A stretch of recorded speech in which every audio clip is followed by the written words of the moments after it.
Borstal Boy, a punk opera telling a true story of two brothers who were mods in the 60s. Michael and David Clark were sent to prison for malicious wounding and carrying a firearm without a licence.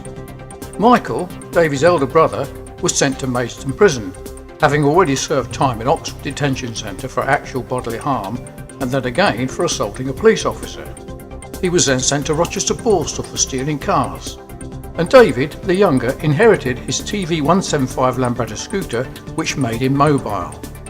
He then mixed with the mods in Aylesbury and lived off his brother's reputation, which involved crime, girls and unusual activities that caused alarm. His first girlfriend was a high school girl who ditched him, and he then took on an attitude. If my brother was notorious, he would be far more notorious than he. When leaving Dover Borstal, he had a 3-year career of undetected crime, including riots amongst mods and rockers, until arrested, but not by the police. He had a bad experience on LSD, and overnight he decided to turn his life around for the better, which led to a confession to the police to 24 undetected crimes. He learned to read to educate himself, went on to higher education, became a Baptist minister, and taught electronics for over 20 years in colleges of higher and further education. Michael continued his flamboyant lifestyle despite David's change of life, having absconded from prison and for living for a year without detection.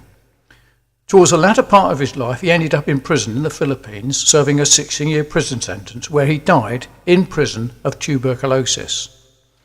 Though Michael had a tragic ending in his life, the story tells of David's mission to the Philippines to bring assistance to his brother upon hearing his conversion from crime to Christ, which took place after reading C.S. Lewis's book, Mere Christianity.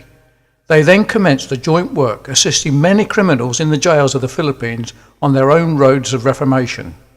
This opera is based on the book Converted on LSD and its special edition written for prison inmates entitled Borstal Boys. This story will be of interest to teenagers, social workers, performing artists, prison inmates, parents of unruly youths, judges, magistrates and prison officers, and for those interested in the Christian religion.